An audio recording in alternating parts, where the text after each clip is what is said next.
So, I was born 12/19/58 or 51, and I went over in Nam in '69.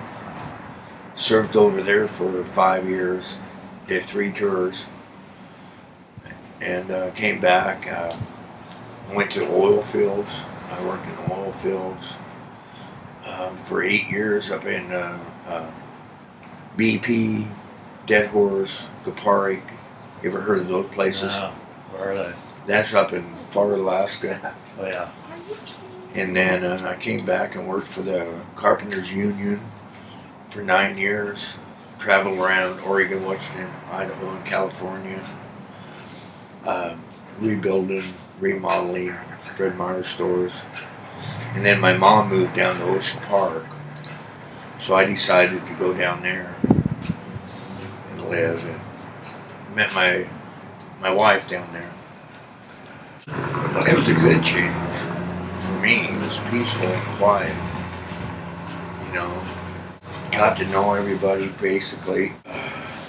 You know, the best thing I can tell for the kids today is find out something that you like to do.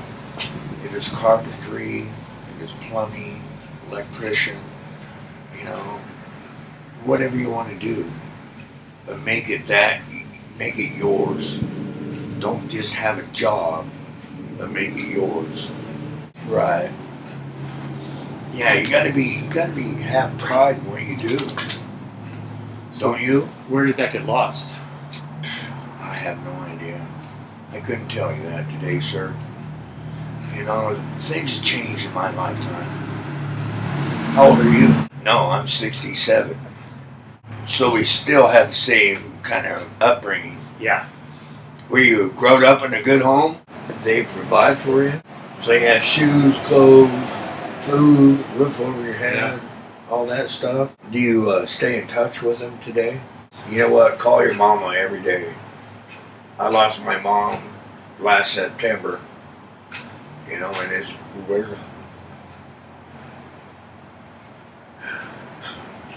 Hardest thing I ever had to go through. And then I was married for 18 years. What happened? She didn't want to deal with my fucking shit. With my health. So I gave her everything. I had 5 acres, 2 horses, miniature donkey, 2 dogs, house and a barn. Yeah. Gave him my truck. I just walked away. Do you have regrets? What? You regret that? I don't know.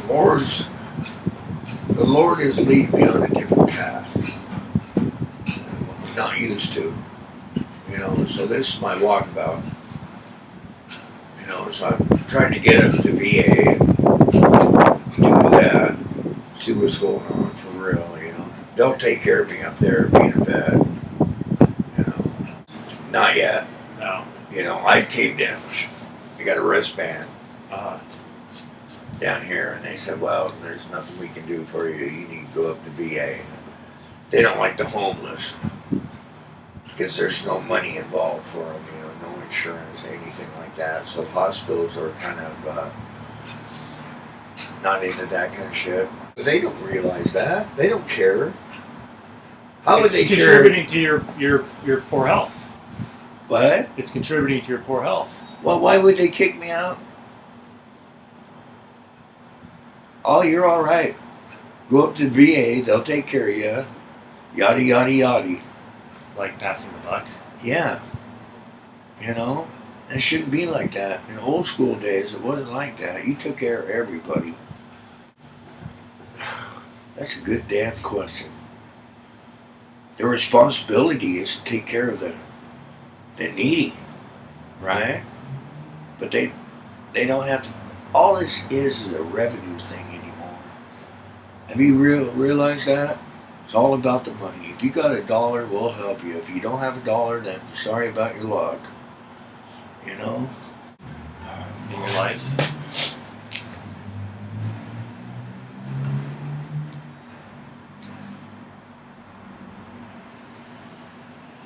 trying to think about it, okay? Probably in late 90s. What happened? Things, with politics, political politics, and the change of times. I cannot believe the kids people walk around with a phone in their hand 24/7. That ain't right. You know what? It is another drug. They're not getting high or anything like that, but it's, how would you say it? Right. Everybody's walking around in the fog anymore. They have no care or concern for nobody except themselves. Except for the dollar, So, I think the good Lord has blessed me on this last path I'm going through. I've been rich. I've been poor. I've had property and lost it. I had property. Had a good wife. But then she dropped me after 18 years. My personality is really overwhelming. I've had good work. I've had my own business for 20 years. Yeah, I have been in my past. But now it's kind of like the trial you're facing. Well, it's something that, when you're dying, you don't have that feeling yet. We don't think about it when we're kids, do we? Yeah, but we don't think about it. We think we're invincible forever when we're kids, And now all of a sudden you get older and things just aren't the same. Yeah. You didn't realize that when you were 19 years old, did you? I did some pretty stupid stuff. Yeah. It all come out fine. But, I don't know. I was laying in bed, got diagnosed, so I was sitting there worrying about what I'm going to do and what's happening. And my wife came in and said, "You know what, I just can't not deal with this." I said, "Okay." Couldn't deal with me dying. He didn't want to accept it. I don't know. Right. Should be there for, I think she was scared more than anything. Yeah, but she wouldn't allow me to do that. I could talk her through it. I've been a smart man all my life. And she said, "I just can't deal with it." And I said, "Everything's yours." Signed everything over to her. Probably. But that's what a man does.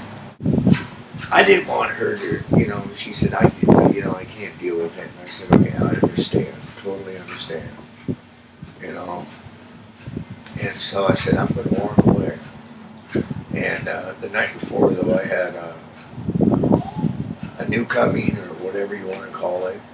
It says, "Nick, you need to walk away, find your own path." So we'll see what God brings to me, okay? How's that sound? Raise your hand up, guide me. Grab my hand and guide me. So it has been a good experience. I got to make it to the VA, and we'll go from there. I served in Nam in '69, so I was in the jungle. No, the war was still there. Yeah.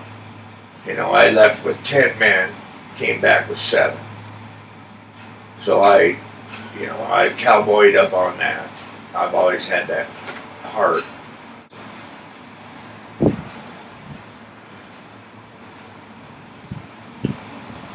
How many different things you want?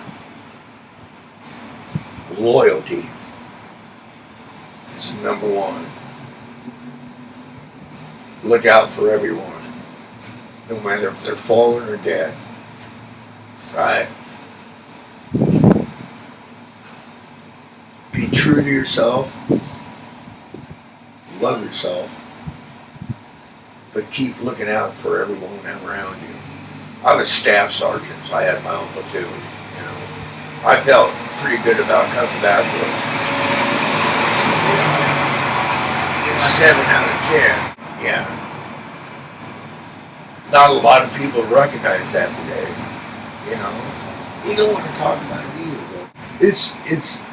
You know, it's ownership exactly. You got to stamp the plate or die. It's all dead around here, as far as I'm concerned. It's all dead around here anymore. You know, even you don't realize it. You know, you're sitting in the jungle for a month at a time.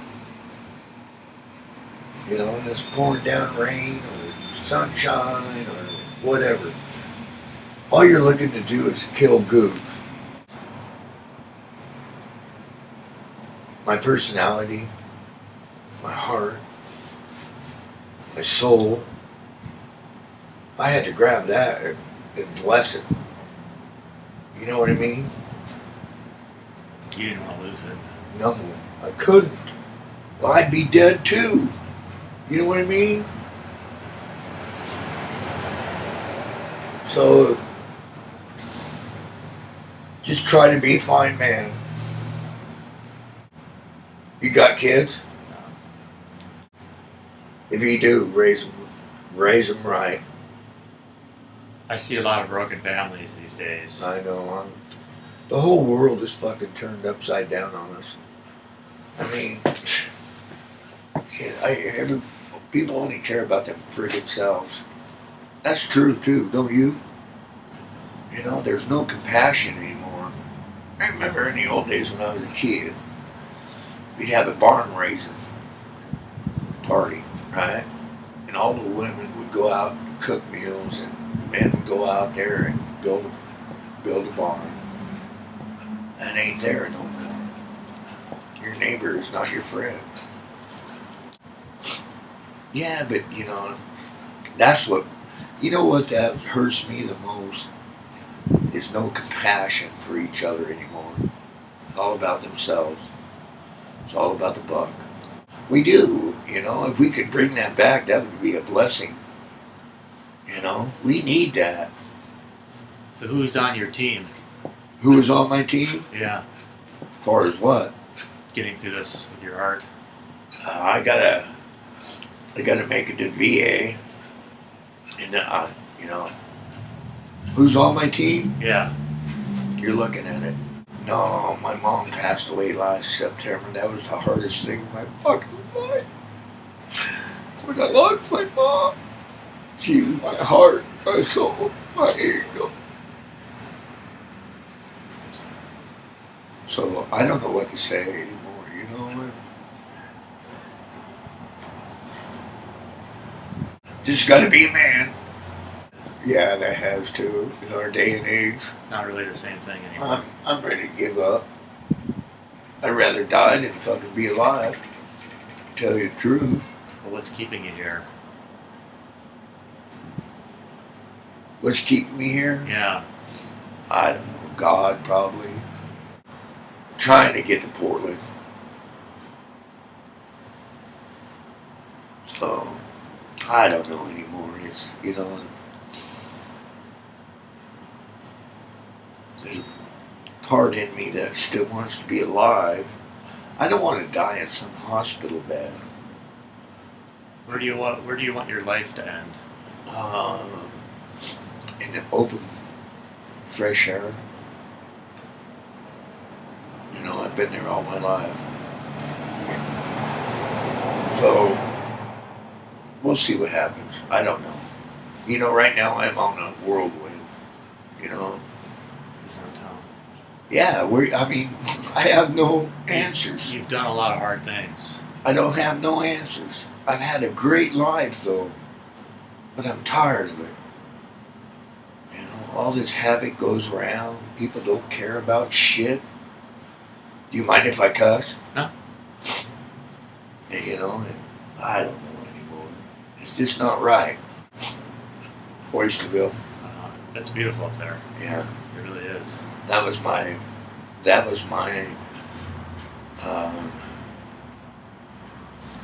serenity. With my dogs, my ponies.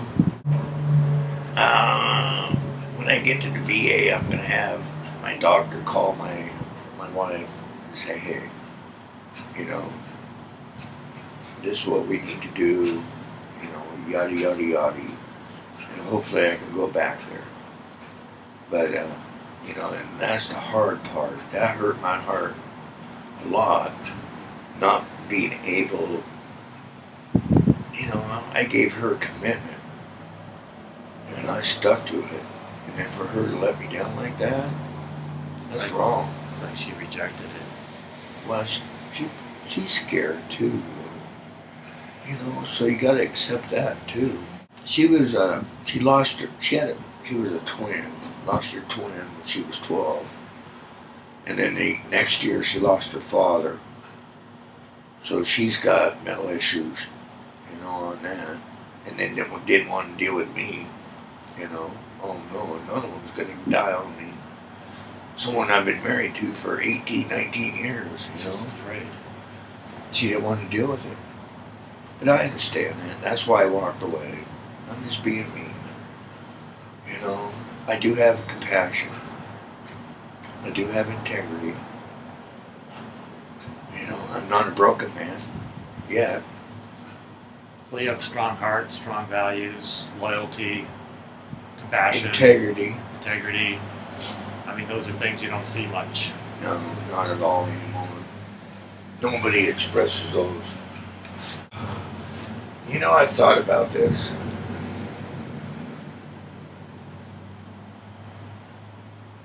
I think the way society is built up anymore is this, there's no, it's all about themselves. You know, I got my mortgage, I got my car payment, you know. I can't worry about you because I got to worry about me. Yeah. You know what I mean?